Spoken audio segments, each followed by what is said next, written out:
আচ্ছা, তো আমাদের পার্টিশনিং অফ মেমোরি আমরা এই টপিকটা আগের দিন শুরু করেছিলাম। তো মেন মেমোরি যেটা আমরা আমাদের যেটা থাকে, তো সেটা মেইনলি দুটো পার্ট থেকে আমি বলেছিলাম তোমাদেরকে। ইউজার, এটা হচ্ছে সিস্টেম পার্ট, আর বাদ বাকিটা হচ্ছে কি ইউজার পার্ট। তো যেরকম আমরা সি ড্রাইভটা ইউজ করি, সি ড্রাইভের যে পার্টিশনিংটা থাকে সেটা মেইনলি থাকে হচ্ছে সিস্টেম পার্ট, যেখানটা নাকি যেটা হচ্ছে ইউজড পার্ট, ঠিক আছে, সেটা হচ্ছে কি সিস্টেম পার্ট। আর যখনই আমরা কোনো কিছু ইনস্টল করব, সেই আনইউজড পার্টটা থেকে সিস্টেম স্পেস অকুপাই করে। এবারে বাদ বাকি যেটা লেফট থাকে, যেটা অন্য ড্রাইভ গুলো থাকে সি ড্রাইভ ছাড়া, সেগুলো হচ্ছে কি আমাদের ইউজার ড্রাইভ। ফাইন।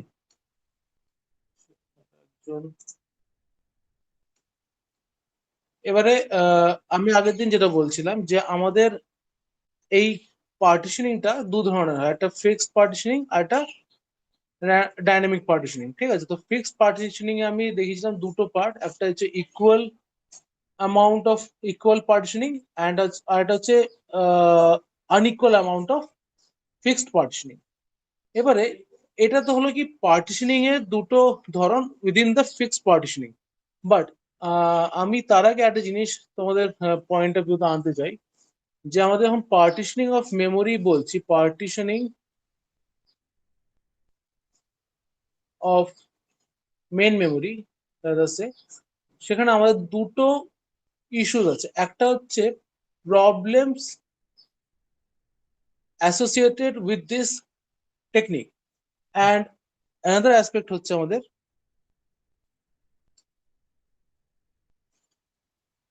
আর একটা অ্যাসপেক্ট হচ্ছে আমাদের সলিউশনস টু দিস প্রবলেম।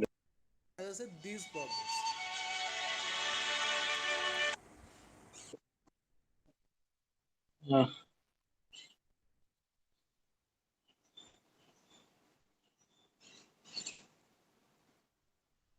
ঠিক আছে, তো সেটা হচ্ছে আমাদের দুটো অ্যাসপেক্ট। এবারে আমরা প্রবলেমস এর মধ্যে আমরা আজকে দেখব যে আগের দিনে যে এক্সাম্পল দেখলাম, fixed equal fixed partitioning and unequal fixed partitioning, এটা এই দুটো যে আমরা সিনারিও দেখলাম, সেই সিনারিওতে আমাদের দুটো প্রবলেমস থাকছে। সেই দুটো প্রবলেমস আমরা এখন পর্যন্ত দেখিনি। ঠিক আছে, তো সেই প্রবলেমস গুলোকে আজ আমরা দেখব। তো সেই ফার্স্ট প্রবলেমটা হচ্ছে প্রবলেম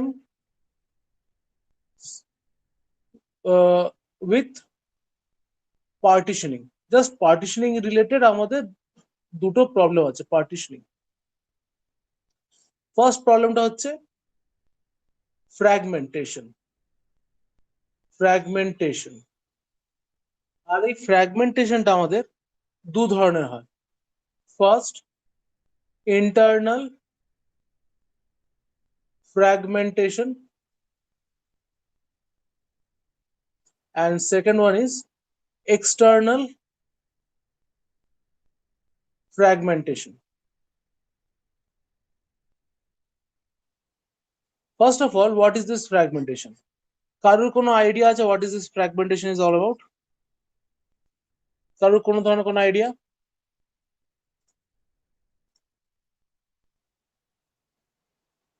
কারোর কোনো আইডিয়া নেই? ফাইন। তো ফ্র্যাগমেন্টেশন যখন আমি বলছি, ফ্র্যাগমেন্টেশন,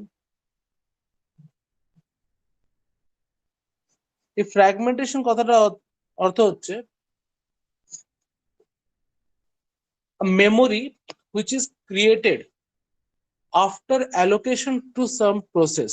মিনস আমি যখন কোনো একটা মেন মেমোরিকে কনসিডার করছি, আর সেই মেন মেমোরির মধ্যে কোনো পার্টিকুলার পার্টিশনটাকে ধরছি, সেই পার্টিশনের মধ্যে আমি কোনো পার্টিকুলার একটা প্রসেসকে অ্যালোকেট করলাম space.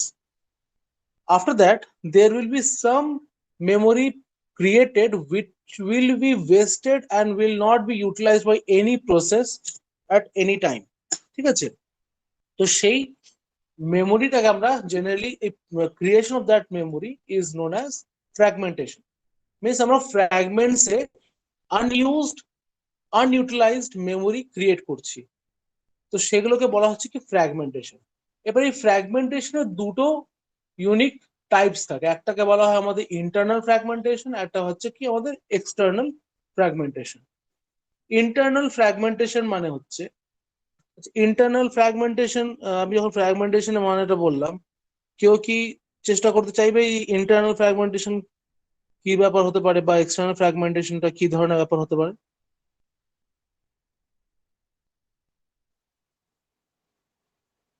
No one? Okay fine. তো আমরা দেখবো যে তাহলে ইন্টারনাল ফ্র্যাগমেন্টেশন মানে কি হচ্ছে। আমি জাস্ট একটা এমনি একটা ডামি এক্সাম্পল নিচ্ছি। সেই ডামি এক্সাম্পলে আমি একটা ধরলাম যে ইকুয়াল ফিক্সড পার্টিশনিং ধরলাম, which is of 4 MB each, 4 MB each, fine. এবারে যখন আমি 4 MB পার্টিশনিং ধরছি, আমি অ্যাজিউম করে চলছি যে আমার কাছে P1, P2, P3 আর P4 চারটে প্রসেস আসবে, আর চারটে প্রসেসকে আমি এখানটা অ্যালোকেট করব। এবারে আমি একটা যে অ্যাজিউম করে চলছি আর একটা জিনিস, সেটা হচ্ছে each of this will be less than or equals to 4 MB of size. Each of these will be less than or equals to 4 MB in size. Each of them 4 MB.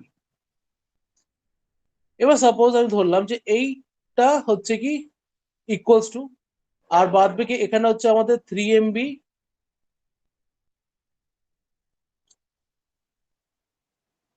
এখানে হচ্ছে আমাদের suppose 2 MB, এখানে suppose আমাদের 1 MB, আর একটা হচ্ছে আমাদের কি 4 MB। Suppose এটা হচ্ছে আমাদের 4 MB। তো যখন এই 4 MB প্রসেস, যে প্রসেসটা সাইজ আমাদের 4 MB, যখন সেটাকে আমি কোনো একটা পার্টিকুলার পার্টিশনিং মধ্যে অ্যালোকেট করব, তো আমি কি গেস করতে পারি যে আমার পুরো মেমোরিটা ইউটিলাইজ থাকবে। আমি এটা একটা হাইলাইটার দিয়ে দেখাই বেস্ট হবে।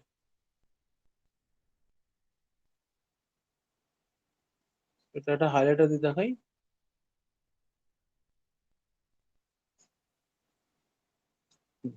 তো আমি আমি সাপোজ করে চলছি, এখানে আমার এটা পুরো স্পেসটা ইউটিলাইজ হচ্ছে, ঠিক আছে? এই পুরো স্পেসটা আমাদের ইউটিলাইজ হচ্ছে। কিন্তু যখন আমি এই পার্টে আসবো যেখানে আমাদের 1 MB ইউটিলাইজ হচ্ছে, তখন আমি কি করবো, এখানে আমি শুধুমাত্র সাপোজ এই পর্যন্ত আমাদের প্রসেসটা স্পেস অকুপাই করলো, বাদ বাকি যে সাদা অংশটা দেখছো, সেই সাদা পার্টটা হচ্ছে আমাদের কি unutilised memory within that particular partitioning, ঠিক আছে? নেক্সট আমাদের হচ্ছে কি আমাদের এই 2 MB, সাপোজ এই 2 MB মধ্যে আমি এখানটায় এতটা স্পেস আমার ইউটিলাইজ হলো, ঠিক আছে? এতটা স্পেস আমার ইউটিলাইজ হলো, তার মানে কি বাদ বাকিটা এটার থেকে কম, বাট স্টিল আমাদের একটা certain chunk of memory wastage হচ্ছে। এবার সাপোজ আমি এখানটা আসলাম, যে এখানে আমি 3 MB অ্যালোকেট করলাম,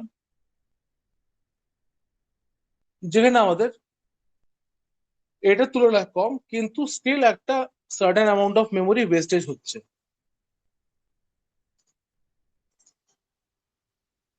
ঠিক আছে? তো এই যে আমাদের মেমোরিটা এখানটা হোয়াইট পার্টটা রয়েছে, সাদা পার্টটা রয়েছে, this 4 parts are part of internal fragmentation. These are the part of internal fragmentation. তার মানে কি আমাদের পার্টিশনিং এর ভেতরে যে ওয়েস্টেজ অফ মেমোরিটা ক্রিয়েট হচ্ছে, দ্যাট ইজ ইন্টারনাল ফ্র্যাগমেন্টেশন। এবারে আমরা জেনারেলি এক্সটার্নাল ফ্র্যাগমেন্টেশনটা এখানটায় দেখি না, কিন্তু এখানে আমরা এক্সটার্নাল ফ্র্যাগমেন্টেশন, আচ্ছা এখানে একটা প্রশ্ন, এত কিছু তো বললাম, এটা হলো কি আমাদের ইন্টারনাল ফ্র্যাগমেন্টেশনের একটা অংশ। ইভেন এখানে আমাদের আমি এখানে একটা জিনিস লিখে দিই, আমি অন্য পেন কালারের পেন দিয়ে লিখি, সেটা সাপোজ ব্ল্যাক দিয়ে লিখছি। স্যার একজন জয়েন করতে চাইছে।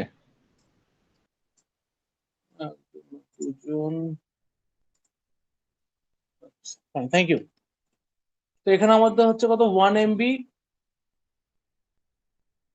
আনইউটিলাইজড।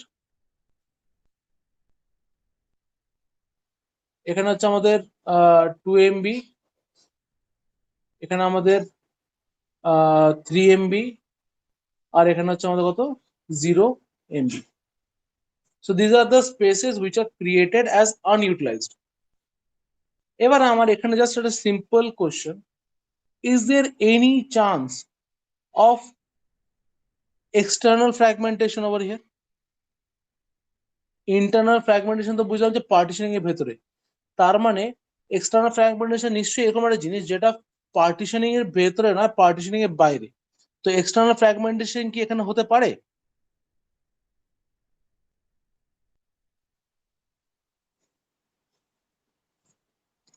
কেউ উত্তর দিচ্ছ না? ওকে ফাইন, কেউ ইন্টারেস্টেড নয়। ক্লাসের মধ্যে উত্তর না দিতে পারা একটা লজ্জার বিষয় হয়ে দাঁড়ায় অনেক সময়, বুঝি, কিন্তু এখানে অনলাইন ক্লাসে তো কেউ কাউকে দেখতে পাচ্ছে না, নিজের মতন করে উত্তর দিতেই পারো। যাই হোক, ক্লাসের মধ্যে একটা শাই ফিলিং থাকে যে কে কি বলবে, সবাই দেখছে, এখানে তো সেরকম ব্যাপার নেই। তো এখানে হলো কি আমাদের এই জিনিসটা, ঠিক আছে। এবারে আমরা আসবো কি এক্সটার্নাল ফ্র্যাগমেন্টেশনের পার্টটাতে আসবো। এবারে এক্সটার্নাল ফ্র্যাগমেন্টেশন পার্টটা আমাদের কখন পসিবল সেটা আমরা একবার দেখে নিই। সাপোজ আমরা এখানে আসলাম যে আরেকটা পার্টিশন আমাদের ছিল which is of 4 MB। Generally এই কন্ডিশনটা অ্যাপিয়ার হয় না। সাপোজ আমার কাছে একটা প্রসেস আসলো P5, ঠিক আছে, সেটা হচ্ছে কি আমাদের equals to 5 MB of size. তো যখন এরকম ধরনের প্রসেস আসলো আর আমাদের কাছে দেখা গেলো 5টা প্রসেস এসছে, তার মধ্যে 4টেকে আমি অ্যালোকেট করতে পেরেছি স্পেস, বাট একটা প্রসেসকে আমি করতে পারিনি, সেই কন্ডিশন এখানটা হবে যে আমি এই স্পেসটা কোনো প্রসেসকে দিতে পারছি না। So that is the external ফ্র্যাগমেন্টেশনের কনসেপ্ট। বাট কোনোদিনও পসিবল না যে একটা লিমিটেড নাম্বার অফ প্রসেসই আমাদের সিস্টেমের মধ্যে ক্রিয়েট হবে। সুতরাং সেই কন্ডিশনে কোনো না কোনোভাবে this memory will be filled up at any stage of the execution, ঠিক আছে। তো আমাদের external fragmentation generally fixed partitioning or rather say equal and both unequal fixed partitioning, এই ধরনের পার্টিশনিং এর মধ্যে জেনারেলি এক্সটার্নাল ফ্র্যাগমেন্টেশনটা দেখা যায় না। এক্সটার্নাল ফ্র্যাগমেন্টেশন কোন কেসে দেখা যায় সেটা আমি আসবো, ঠিক আছে। আসবো কি আমি বলে দিচ্ছি জিনিসটাকে। তো সাপোজ আমি এখানে আরেকটা মেন মেমোরি ড্র করছি, না এটা আমি পরেই বলবো, থাক, এটা এখন বলবো না, এটা পরে বলবো, ঠিক আছে। তো এই জিনিসটাই পরেই বলছি, এক্সটার্নাল ফ্র্যাগমেন্টেশন জিনিসটা কোন কেসে খুব বেশি প্রমিনেন্ট সেখানে আমি সেটা আমি পরে বলছি। আপাতত আমরা আরেকটা প্রবলেম দেখিনি, সেটা হচ্ছে কি কম্প্যাকশন। সরি, কম্প্যাকশন না, কম্প্যাকশন দ্য সলিউশন। তো second দাঁড়াও।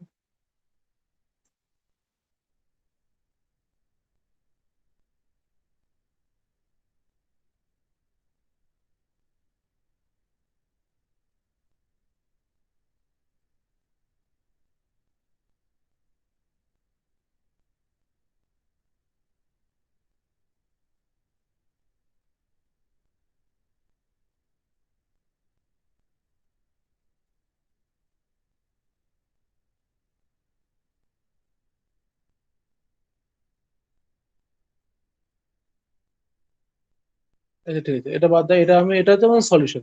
তো এই দুটো ধরনের আমাদের প্রবলেমস অ্যাসোসিয়েটেড আছে উইথ দ্য পার্টিশনিং কনসেপ্ট, ঠিক আছে। তো ইন্টারনাল আর এক্সটার্নাল ফ্র্যাগমেন্টেশন দুটো দেখলাম। এবার আমি নেক্সট একটা জিনিস বলবো, সেটা হচ্ছে আমাদের ডাইনামিক পার্টিশনিং। ডাইনামিক পার্টিশনিং, এই ডাইনামিক পার্টিশনিংটার মধ্যে আমাদের জেনারেলি এক্সটার্নাল ফ্র্যাগমেন্টেশন কনসেপ্টটা আসে, মানে আসে দুটোর মধ্যেই, বাট আমি বলতে চাইছি যে ডাইনামিক পার্টিশনিং এর মধ্যে আমাদের এক্সটার্নাল ফ্র্যাগমেন্টেশন বেশি প্রবলেম, ঠিক আছে। তো আমি ডাইনামিক পার্টিশনটা বুঝিয়ে তারপর সেখানে আমি এক্সটার্নাল ফ্র্যাগমেন্টেশনটা বোঝাতে চাইছি। তো ডাইনামিক পার্টিশনিং, এই ডাইনামিক পার্টিশনিং এর মধ্যে আমাদের জিনিসটা কিরকম ভাবে সিনারিওটা দাঁড়ায় সেটা বোঝার চেষ্টা করি। তো ফার্স্ট অফ অল একটা মেন মেমোরি ড্র করছি, আগেন আ ডামি মেমোরি, যেখানটায় আগের মতন আমরা কোনো প্রিডিফাইন্ড পার্টিশনিং রাখবো না, যে আনইকুয়াল অর ইকুয়াল পার্টিশনিং আমরা রাখবো না। Suppose this whole main memory is of 10 KB, this whole main memory is of 10 KB। এবারে আমার কাছে সাপোজ কয়েকটা প্রসেস এসছে, P1, P2, P3, P4, P5 and suppose P6। এবারে সাপোজ সবকটাই all of them are of 2 MB size. যদি তাই হয়, আমি সাপোজ ধরলাম যে আমাদের ফার্স্ট প্রসেস এটা এসছে, সেকেন্ড এটা, থার্ড এটা, এভাবে সিকোয়েন্সটা আছে। তো ফার্স্ট যে প্রসেসটা এসছে তাকে আমি একটা পার্ট 2 MB অ্যালোকেট করে দেবো ফর P1। তো এখানে আমার 2 MB অ্যালোকেট হয়ে গেল। সেকেন্ড পার্ট, সেকেন্ড প্রসেস হচ্ছে P2, তাকে আমি আর একটা 2 MB মেমোরি অ্যালোকেট করলাম। থার্ড পার্ট P3, সেখানে আমি আরেকটা 2 MB অ্যালোকেট করলাম। Fourth part and fifth part all are allocated with 2 MB of memory। এখানে আমার একটা সিম্পল প্রশ্ন, is there any internal fragmentation? Is there any internal fragmentation, yes or no? এখানে কোনো ধরনের ইন্টারনাল ফ্র্যাগমেন্টেশন কি হচ্ছে কি হচ্ছে না? নো। গুড, এখানে আমাদের কোনো ইন্টারনাল ফ্র্যাগমেন্টেশন হচ্ছে না। আচ্ছা, এখানে কি আমাদের এক্সটার্নাল ফ্র্যাগমেন্টেশন হচ্ছে, ইয়েস অর নো?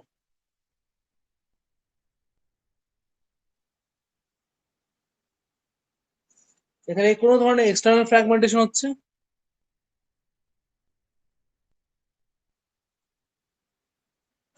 আচ্ছা, বাদ দাও।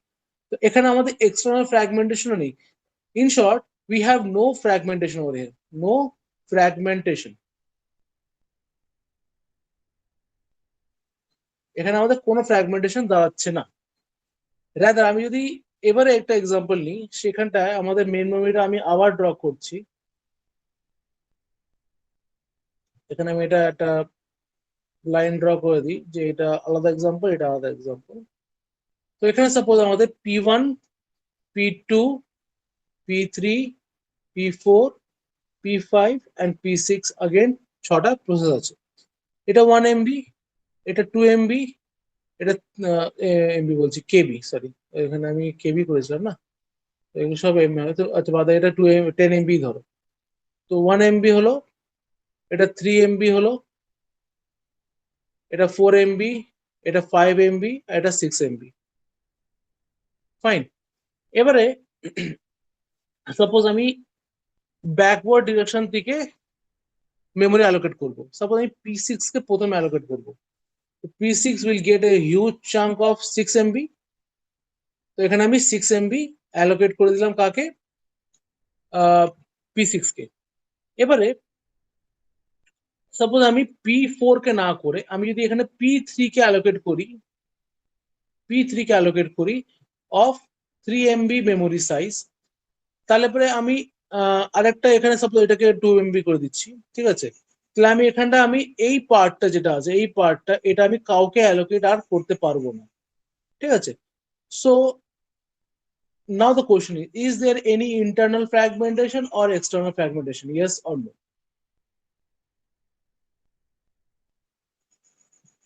এখানে কি কোনো এই পার্টিকুলার এক্সাম্পলে কোনো ধরনের ইন্টারনাল অর এক্সটার্নাল ফ্র্যাগমেন্টেশন কি হচ্ছে কি হচ্ছে না?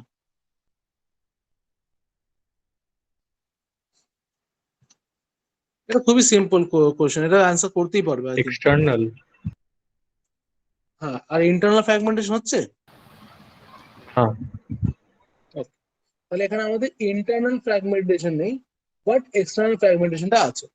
সো এখানে আমাদের ইন্টারনাল ফ্র্যাগমেন্টেশনটা হচ্ছে 0 MB, আর এক্সটার্নাল ফ্র্যাগমেন্টেশন হচ্ছে আমাদের কত, 1 MB, which is of this part.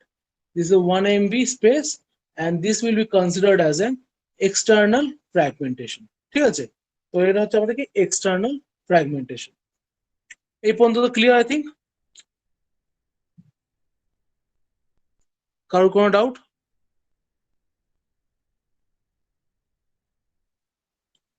Okay, fine. তো এটা হলো কি আমাদের দু ধরনের partitioning techniques and the problems associated with those techniques. এবারে এখানটা আরো কিছু আমরা সলিউশন করার চেষ্টা করব। যখন সেই সলিউশন গুলো করার চেষ্টা করব তখন আমরা আরো কিছু ধরনের আমরা প্রবলেমস ফেস করব। ইভেন সেই প্রবলেমগুলো আবার ট্যাকেল করার জন্য আমরা আবার নতুন ধরনের টেকনিক্স অ্যাপ্লাই করব। তো এখানটা এই প্রবলেমগুলো ইন্টারনাল ফ্র্যাগমেন্টেশন আর এক্সটার্নাল ফ্র্যাগমেন্টেশন এই জিনিসটাকে ঠিক করার জন্য আমরা একটা সিম্পল মেথড ইউজ করি, সেটাকে বলা হয় কম্প্যাকশন। এবার এই কম্প্যাকশন জিনিসটাকে প্রথম বোঝানোর আগে দুটো জিনিস বলবো। First of all, compaction meaning হচ্ছে to accumulate or everything to a certain place, মানে একটা জায়গায় আমি সবকিছুকে অ্যাকুমুলেট করতে চাইছি বা চেপে চেপে এক জায়গায় আনতে চাইছি। So that is a compaction technique, ঠিক আছে। এবারে নেক্সট প্রবলেম, নেক্সট আমি যে জিনিসটা বোঝাতে চাইছি সেটা হচ্ছে কি কিভাবে আমাদের কম্প্যাকশনের কাজটা আসে। জেনারেলি কম্প্যাকশনের কাজটা আমাদের দুটো সিনারিওতে দাঁড়ায়। First of all internal fragmentation, আর একটা হচ্ছে এক্সটার্নাল ফ্র্যাগমেন্টেশন। কিন্তু এক্সটার্নাল ফ্র্যাগমেন্টেশনের ক্ষেত্রে কম্প্যাকশন কখন হবে আর কখন হবে না সেটাকে আমাদের বুঝতে হবে। তো আমি যখন ফার্স্ট অফ অল এই এক্সাম্পলটা দেখিয়েছিলাম যে আমাদের এখানটায় তিনটে ইন্টারনাল ফ্র্যাগমেন্টেশন তৈরি হয়েছিল, মিনস আমাদের তিনটা আনইউটিলাইজড মেমোরি তৈরি হয়েছিল, 1 MB, 2 MB, 3 MB। এই তিনটে মেমোরিকে যদি আমি অ্যাকুমুলেট করতে চাই, ঠিক আছে, মানে আমি সাপোজ এখানটায় জিনিসটাকে আমি এরকম দেখাতে চাই যে আমি এই মেমোরিটাকে আমি কম্প্যাকশন যদি আমি অ্যাপ্লাই করতে চাই, তাহলে আমি ইন জেনারেল কি কাজ করবো বা আমার জেনারেল আইডিয়াটা কি হবে করাটা পিছনে। তো ফার্স্ট আমি যে P1 পার্টিশনিং আছে সেটাকে আমি P1 রাখবো। এবার P1 পার্টিশন সাপোজ 0 থেকে নিয়ে 9 অব্দি আছে। এবারে এখানে আমার সেম 0 থেকে নিয়ে সাপোজ এখানটা আছে 19 অব্দি আছে, আর এখানে 19 থেকে নিয়ে সাপোজ হচ্ছে এখানটা 39 অব্দি আছে, এখানে 39 থেকে নিয়ে সাপোজ 59 অব্দি আছে, সেখান থেকে এখানে আছে সাপোজ 79, আর 79 থেকে এখানে সাপোজ 99 অব্দি আছে। এবারে P1টা এখান থেকে শুরু করে এই অব্দি সাপোজ 0 থেকে 9 অব্দি হলো। তো আমার পার্টিশনিংটা সাপোজ 4 MB আছে, কিন্তু আমি যদি কম্প্যাকশন টেকনিক অ্যাপ্লাই করি সেই ক্ষেত্রে আমাকে এই আনইউটিলাইজড স্পেসটাতে এই স্পেসটাকে ওভাররাইড করতে হবে। তার মানে কি আমার এই পর্যন্ত ছিল হচ্ছে কি ফার্স্ট পার্টিশনিং স্পেসটা, আমি কি করব এখান থেকেই মানে 9 থেকে বা 10 থেকে শুরু করবো হচ্ছে কি আমি P2 পার্টিশনিংটা শুরু করব, আর সেটাকে আমি সাপোজ 19 অব্দি আনলাম। তো এখানে আমার P2টা এখানে চলে আসলো। এবারে তাতে কি হলো, এই 1 MB স্পেস আর 2 MB স্পেসটা আমাদের একটুখানি নিচে চলে আসলো, মানে আমি এই যে পুরো ফাঁকা জায়গাটা রইলো, এই পুরো ফাঁকা জায়গাটাতে আমি ওই যে স্মল স্মল ক্রিয়েটেড আনইউটিলাইজড মেমোরিটা ছিল সেটাকে আমি গ্রেটার চাঙ্কের মধ্যে ইনক্লুড করে নিতে পারলাম। সিমিলারলি আমি P3টাকেও সেম এভাবে আমি এখানটায় ইনক্লুড করে দেবো, মানে উপরের দিকে ঠেলে দেবো। তাতে কি হবে যে আনইউটিলাইজড স্পেসটা ছিল সেটাকে আমি ইউটিলাইজ করতে পারছি। সিমিলারলি আমি এখানটা P4টাকে আবার উপরে ঠেলে দেবো। সুতরাং আমার এখানটায় 1 + 2 + 3 আর এখানে 4, মানে 10 MB স্পেস আমার একটা আনইউটিলাইজ ছিল, সেই আনইউটিলাইজটা আমাদের টোটাল এখানটা 10 MB একটা হিউজ চাঙ্ক চলে আসলো। এবার যদি আমি কোনো প্রসেস যেটা আমাদের এখানে ছিল P5 অফ 5 MB, সেটাকে আমি এখানে আমার স্পেস থাকতেও 10 MB স্পেস ছিল, স্টিল আমি অ্যালোকেট করতে পারছিলাম না, কিন্তু আমি এখানটা আমি অ্যালোকেট করতে পারবো, এখানে আমি অ্যালোকেট এখন ওটা করতে পারবো। So this is the utility of compaction technique, ঠিক আছে। এবার এই কম্প্যাকশন টেকনিকটা, এটা হলো কি একটা সিনারি বললাম যেটা আমাদের ইন্টারনাল ফ্র্যাগমেন্টেশনের ক্ষেত্রে হলো।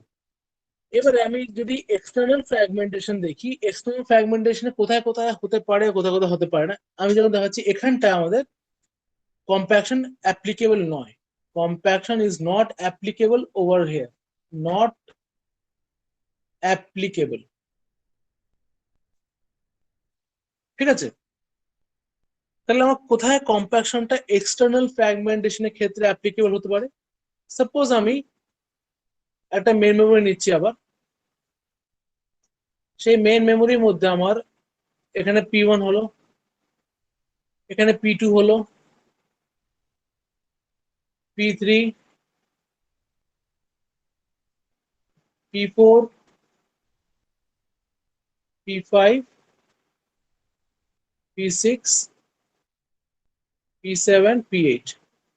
এখানে আমাদের 8খানা প্রসেস আমাদের অ্যালোকেটেড রয়েছে, ঠিক আছে। এবারে সাপোজ আমাদের কোনো একটা প্রসেস আমাদের তার কাজ শেষ করে দিল, আর সে এক্সিট করছে। তার মানে কি, তার কাজ শেষ, তাকে আমি এক্সিট করে দিলাম, সে আর আন্ডার এক্সিকিউশনে নেই। তখন আমাদের এই পার্টিকুলার এরিয়াটাতে একটা ফ্রি মেমোরি ক্রিয়েট হয়ে যাবে, which is of any size. Similarly আমি আরো এরকম হতে পারে যে আমার তারপরে এই জায়গাটা শেষ হয়ে গেল, এই জায়গাটা ফাঁকা হয়ে গেল, এরকম আমার আরো স্পেস ক্রিয়েট হতে পারে উইথ আ টাইম। এরকম করে আমাদের অনেক কটা স্পেস ক্রিয়েট হয়ে যাবে। এবারে যদি কোনো একটা পার্টিকুলার প্রসেস P9 অ্যারাইভ করে, আর সাপোজ এখানে 2 MB স্পেস রয়েছে, এখানে 2 MB রয়েছে, আর এখানটা আমাদের 2 MB রয়েছে। এবারে এটার রিকোয়ারমেন্ট হচ্ছে আমাদের suppose 6 MB। Even though we have 6 MB of memory in total, but they are not at a single place, যার জন্য আমি P9 প্রসেসকে স্পেস অ্যালোকেট করতে পারবো না, যার জন্য আমি P9 প্রসেসকে স্পেস অ্যালোকেট করতে পারবো না। So this is a kind of external fragmentation where compaction is applicable. Compaction is applicable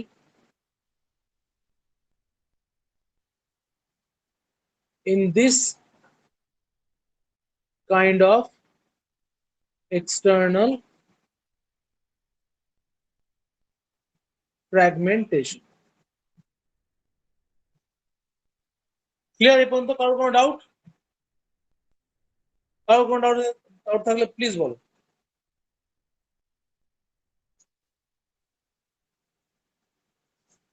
কারো দেখছি কোনো ডাউটই হচ্ছে না।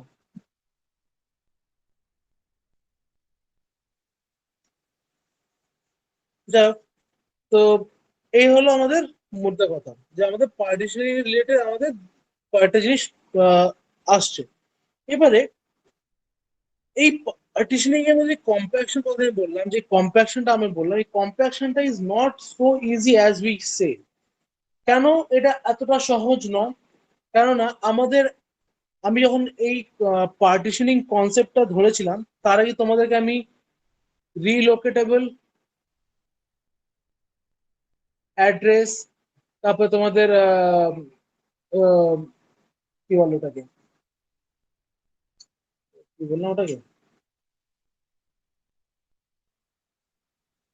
এই ফিজিক্যাল অ্যাড্রেস, লজিক্যাল অ্যাড্রেস যেগুলো আমাদের ক্রিয়েট হচ্ছিল, ঠিক আছে, এই রিলোকেটেবল অ্যাড্রেস গুলো ছিল। এই অ্যাড্রেস গুলো আমাদের এক্সিস্টিং পার্টিশনিং বা এক্সিস্টিং অ্যালোকেশনের উপরে নির্ভর করে ছিল। বা বলতে পারো যে এই পার্টিকুলার সাপোজ আমার P1, P2, P3 এর মধ্যে যা ছিল আগে, এক্সিট হওয়ার আগে সিচুয়েশনটা, ওই সিচুয়েশন অনুযায়ী আমাদের পিসিবিতে রিলোকেটেবল অ্যাড্রেস গুলো দেওয়া ছিল।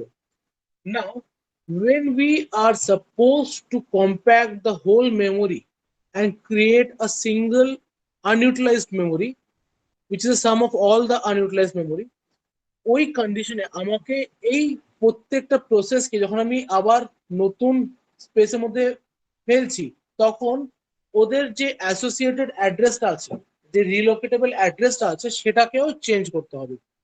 সো ইউ ক্যান সি আমাদের সিপিইউটা একটা পার্টিকুলার প্রসেসকে এক্সিকিউট করার জন্য তো ইউটিলাইজ হচ্ছে, ওটা ওই কন্ডিশনে বিজি আছে।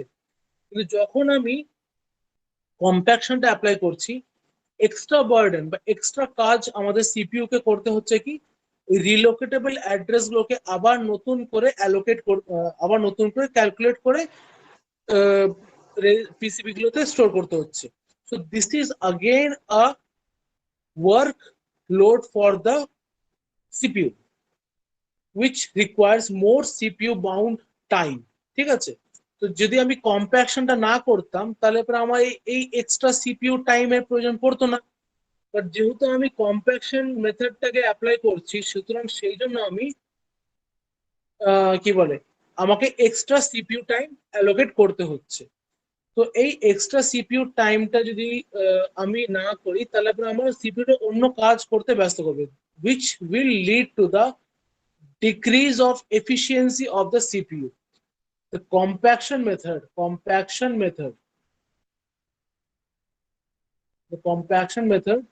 will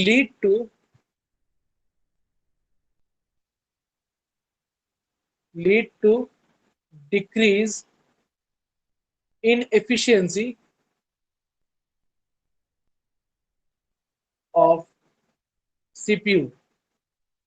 ঠিক আছে, সিপিইউ যদিও এখানে আমাদের ফুললি বা most of the time utilised হচ্ছে, but that is not for the fruitful case.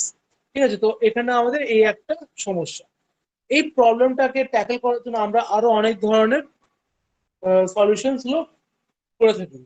যেরকম একটা সলিউশন বলি, সেটা হচ্ছে আমাদের bit map for dynamic partitioning. ঠিক আছে, তারপর হচ্ছে next fit, worst fit, link list allocation of memory. ঠিক আছে, ওয়ার্স্ট ফিট। ঠিক আছে, এই বিভিন্ন ধরনের আমরা টেকনিক্স গুলো আমরা অ্যাপ্লাই করি। তো আমি এক এক করে আজকে ওই টেকনিক্স গুলোকে আমি এখানে লিস্ট ডাউন করছি। তো প্রথমে হচ্ছে সাপোজ আমাদের একটা হচ্ছে কি এখানে আমি লিখছি নেক্সট পেজে, solutions or solutions for problems to partitioning.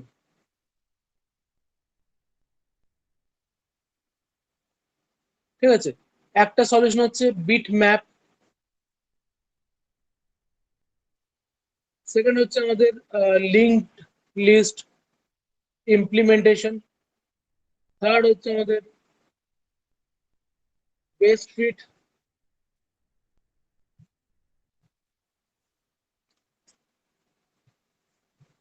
Best ফিটটা first লিখবো না, এখানে আমি এটাকে মুছি,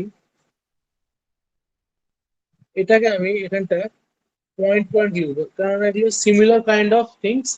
তো আমি এখানে পয়েন্ট পয়েন্ট থার্ড পয়েন্টের মধ্যে লিখছি, যেরকম ফার্স্ট ফিট, সেকেন্ড হচ্ছে আমাদের নেক্সট ফিট, থার্ড হচ্ছে আমাদের best fit, and fourth one is the worst। ঠিক আছে, এই পার্টিকুলার সলিউশন গুলো কোথাও জীবনে শুনেছো তোমরা?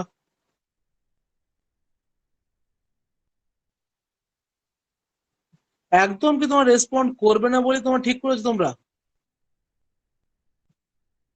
না স্যার শুনেছি, At least ডেটা স্ট্রাকচারে ছিল, মানে ডেটা স্ট্রাকচার কোনটা ছিল? মানে লিঙ্ক লিস্টে ছিল, কিন্তু ওই বিটম্যাপ আর ফার্স্ট ফিট ফিট যেগুলো লিখেছেন ওইগুলো শুনিনি।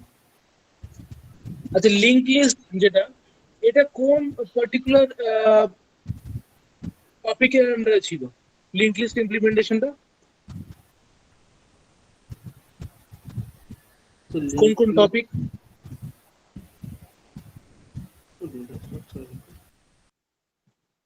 হ্যালো স্যার কোনো টপিকের আন্ডারে তো ছিল না। যেরকম স্ট্যাকের আন্ডারে পড়েছি, কিউ পড়েছি, কিউ ইমপ্লিমেন্ট করার জন্য পড়েছি, বা স্ট্যাক ইমপ্লিমেন্ট করার জন্য পড়েছি, তাই তো? হ্যাঁ হ্যাঁ স্যার। ওটাই বলছি, মানে আমরা লিঙ্ক লিস্ট ইমপ্লিমেন্টেশনটা ওখানে পড়েছিলাম।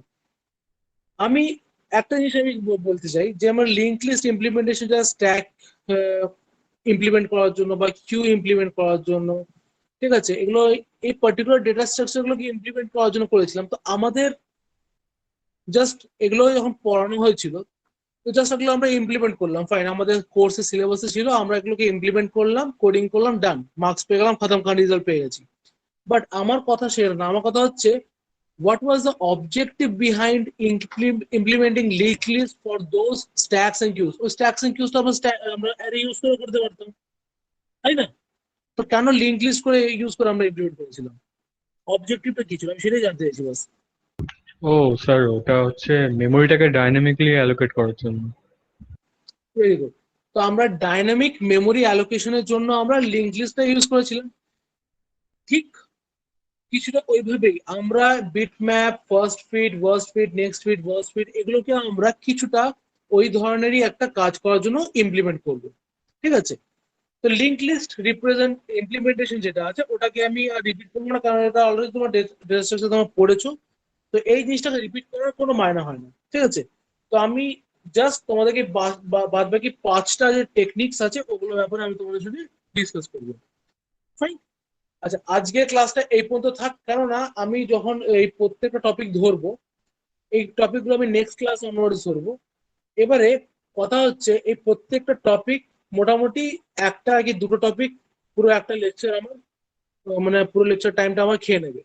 সুতরাং আমি এখন নতুন কোনো টপিক শুরু করতে চাইছি না, কারণ আমি শেষ করতে পারবো না, এই 10-15 মিনিটের মধ্যে আমি শেষ করতে পারবো না। সুতরাং আমি এই টপিকগুলোকে নেক্সট ক্লাসে ধরবো, ঠিক আছে? আজকে আমরা এই পর্যন্তই থাক তাহলে, আর নেক্সট ক্লাসে আমরা বাদ বাকি এই পার্টিকুলার ইমপ্লিমেন্টেশন গুলো দেখবো যে কিভাবে এগুলো কাজ করে, ঠিক আছে? আর how much they are efficient. Okay, fine. তাহলে আমি এটাকে এখানে বন্ধ করছি। আই থিঙ্ক এটাও ক্লোজ হয়ে গেছে।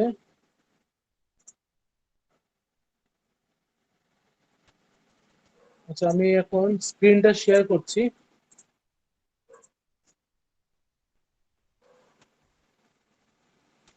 তোমাদের অ্যাটেন্ডেন্সটা তোমার দেবে, হ্যাঁ?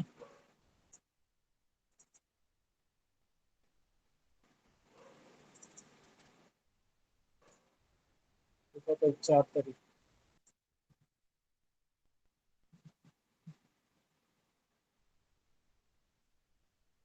ওকে, ফাইন। তোমাদের নাম আর রোল নাম্বার ক্লিয়ারলি দেখতে পাচ্ছ তো? হ্যাঁ স্যার। হ্যাঁ fine. Sir. Roll number 1, Yes, sir. 2, Yes, sir. 3, Yes, sir. 4, Yes, sir. 5, 6, Yes, sir. 7, 8।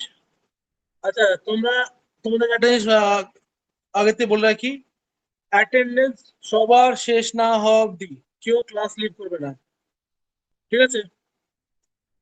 8, 9, Yes, sir. 10, 11, 12, Yes, sir. 13, Yes, sir. 14, Yes, sir. 15, Sir, 5.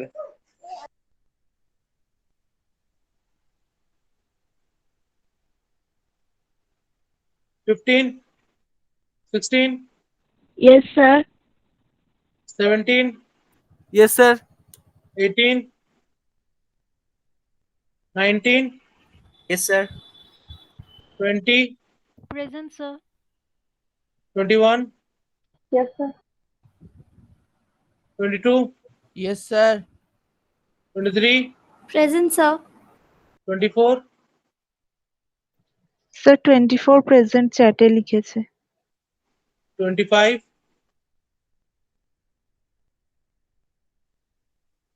26। Yes, sir. যদি কেউ চ্যাটে অ্যাটেন্ডেন্স দাও, প্রেজেন্ট স্যার লিখতে হবে না, জাস্ট নিজের রোল নাম্বারটা লিখবে। আচ্ছা, 27 হয়েছে না? 27, 28, 29, 30, 31, Yes, sir. 32, 33, Yes, sir. 35, Present, sir. 35, 36, 37, 38, Yes, sir. 39, 40, Present, sir. 41, 42, 41 present আছে স্যার। কি হয়েছে? Sir, 41 present, sir. 41 present, sir. 43, 44, Yes, sir. 45, 46, 47, 48, Yes, sir. 49, Present, 50, Yes, sir. 51, 52, 53, 54, Yes, sir. 55, Yes, sir. 56, Yes, sir. 57, Yes, sir. 58, Yes, sir. 59, 60, 61, 62, 63. Okay fine, তোমরা class leave করতে পারো আসলে